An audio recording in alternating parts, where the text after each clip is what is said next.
Hey guys, how are you doing today? It's Marla. Today is November the 27th, the day before Thanksgiving. And I'm trying to actually film 2 videos today because I'm going to be busy the next couple days with the holiday and just kind of eating and just being lazy. So I thought I would get these 2 videos done today. Today, the first video I'm going to be trying to film is going to be my perceptions review of the Tarte Bow and Go holiday collection. And then I'm also going to try to film a video today on my perceptions of the new BB cream that I'm wearing right now. But I'm not going to tell you what it's by because that's going to be a surprise. So let's get started with the Tarte review, and here it comes. This is going to be a my perceptions review of a holiday collection palette that everybody's talked about, everybody's shown you already. You may not even be able to get now. But I thought I'd give you my perceptions review of it in case you missed out and maybe you're crying about it and was kind of hoping you could have gotten it. There are some things in the collection that I really like, but then I would basically say half the collection I could practically do without. So let's get started. The collection is from Tarte, and it's the Tarte, and I think it's called Bow and Go 1 and 3 Holiday Collection. I'm pretty sure that is the name of this. What I'll do is I'll quickly kind of go over everything. I've really got a chance to kind of play with this stuff, so I kind of know what I like and what I'm not really fond of. But let me do just kind of a quick run through of what you get in this whole collection. All right, for the eyes, you get the Tarte Amazonian Clay Eyeshadow Palette, and this is what it looks like. I found most of these colors to be really usable. I really do love most of these actually. This is probably my favorite piece of the entire collection. I'll kind of tell you that up front. It was almost worth kind of the price of admission to pay for this entire collection just to test out some of these eyeshadow colors because I really do like a lot of these shades, and there's not a lot of fallout with these. They're fairly blendable, so I found them to be actually fairly nice eyeshadows. And I believe these are all full size. I think that's what they said. I actually used this entire palette to do the eyeshadow I have on my eye right now. Some of the colors that I find to be super amazing that I really love are this color right here, which I think is called, let me see if I have my little cheat sheet here with all the names on. That one is called, I believe, Ideal Ivory, and I use that a lot. I found this shade all over my lid to really kind of wake up my eyes. It really reminds me a lot of the Bare Minerals Well Rested, but I actually like this better. So this is one of my faves right here. I love this pink shade for under my eyebrow area. I also absolutely in love with this plum shade right here. Where are you? Right there, another favorite. I love this little bit of gold. It's not too overpowering, really pretty. This is a great shade right here. I love this matte brown, and I also love this kind of deep purpley color, and also this other kind of bronzy shade. I'd probably say those are my favorites. I'm not a big fan of green. I just don't like anything green anywhere on my face. So the greens I just am not a big fan of, but I really did find this is one of the few eyeshadow palettes that I've actually felt that I've got my money's worth with the eyeshadows, because a lot of times I buy an eyeshadow palette and half them or 3/4 of them I just don't like the colors on me. But these, I really did find this to be a great purchase. The purchases that I'm kind of, let's see, let me do the next ones where I'm kind of like in between, like come or go, could care less if I have or not. That would be the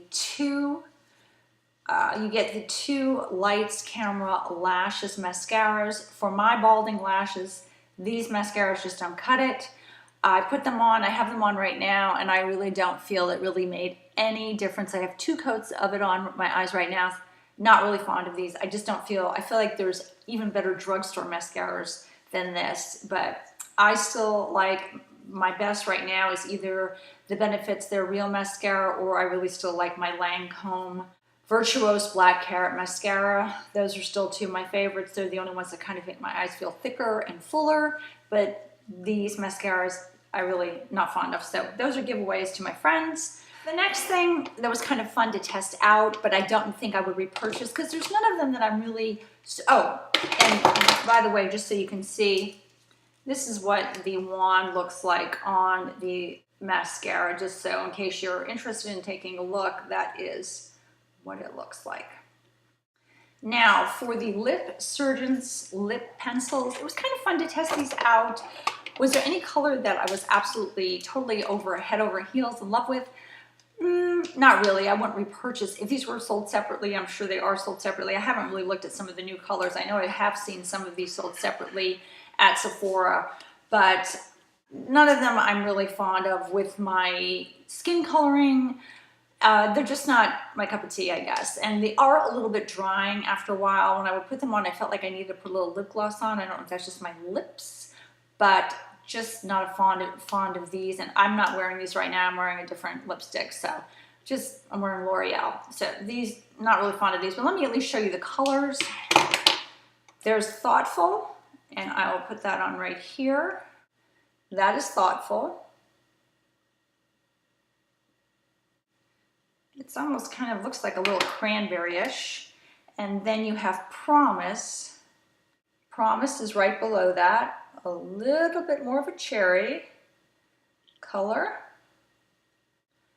And then below that, I'm going to put Precious. And Precious is probably really the only shade that I really did like, because I just kind of like lighter lipsticks. So Precious is that kind of that pretty pink underneath.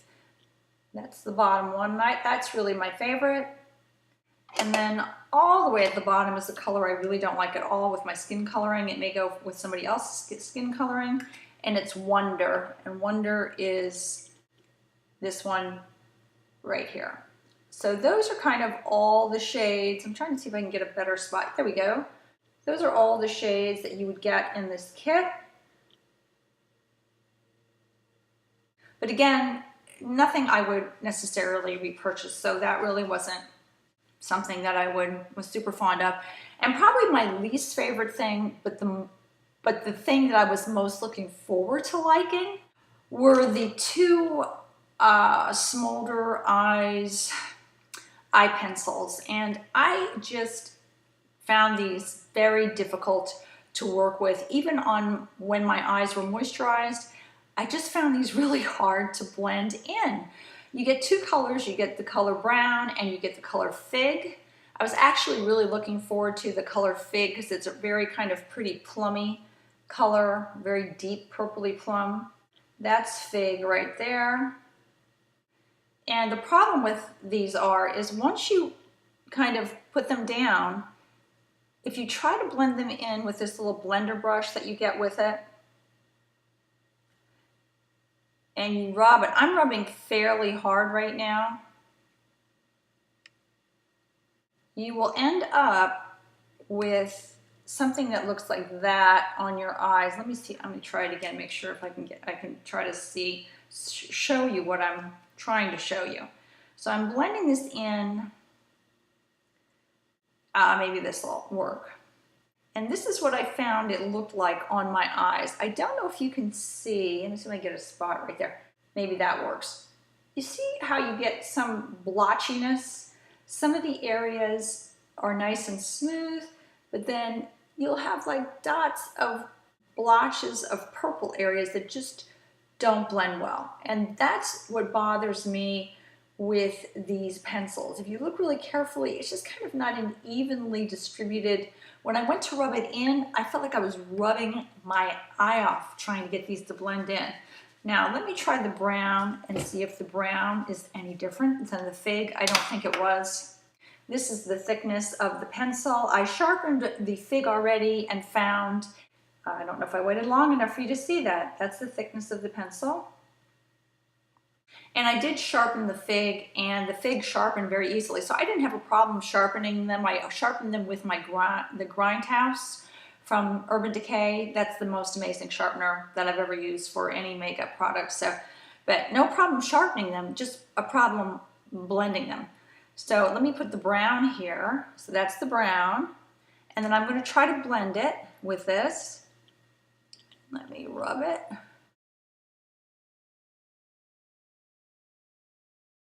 Again, I don't know if you can see areas where I'm just not getting it to cover well. I'll have areas where it goes on real well. I'll have dark, blotchy areas, and this is what my eyelid looked like. That's what was driving me crazy. Now, what I really love for making a smolder eye and what I actually have lining my eyes right now are my favorite eye pencils in the whole world. And those are the Urban Decay 24/7 eye pencils. And I have on right now my Rockstar. And these I find really, even though they're thin, to be super amazing for blending. So I'm gonna look super soft when they go down, super soft. And then if I'm gonna use, actually I'm gonna use the Fig blender and rub this in. And then you can see, I don't know if you can see the difference, but when I rub this in with the blender, I get a much more kind of a uniform looking coverage. It was just, all I can say is blending. It was as if once I put the liner on, it just set. And I would try to blend it and I was almost tearing my eyelid off trying to blend it in. With these from Urban Decay, super easy. They're just so easy to blend. I would never trade my Urban Decay for these eye pencils from Tarte. So really not fond of those at all. I've tried those over and over again for the past couple weeks, and every time I tried them, my eyes look so bad, blotchy, just not impressed, or sore from trying to smolder them out with the blending end of the brush. So not fond of those. So that's kind of my rundown on this whole collection. Again, my favorite thing of this entire collection would be the Tarte Amazonian Clay eyeshadows. I found them just kind of be fun to play with. Are they the best eyeshadows consistency-wise of any other eyeshadow I've ever tried? No, but they were fun to kind of play with and just see what colors, new type of colors I might want to try. Sometimes I don't feel like going out and paying a lot for just one eyeshadow shade and then maybe end up not liking it. This way I could kind of test some pinks, some golds, and there were just some colors in here that I really liked, and it's kind of fun to mix different colors together and see what you get. So out of this entire collection, really this was kind of my favorite keeper of it. Everything else could stay or go, and not for me personally. I just found that I have other things in my makeup collection that I prefer. So that was my rundown on this Bow and Go collection. Hopefully you guys are having a good week. I will see you soon. Bye-bye from Marla.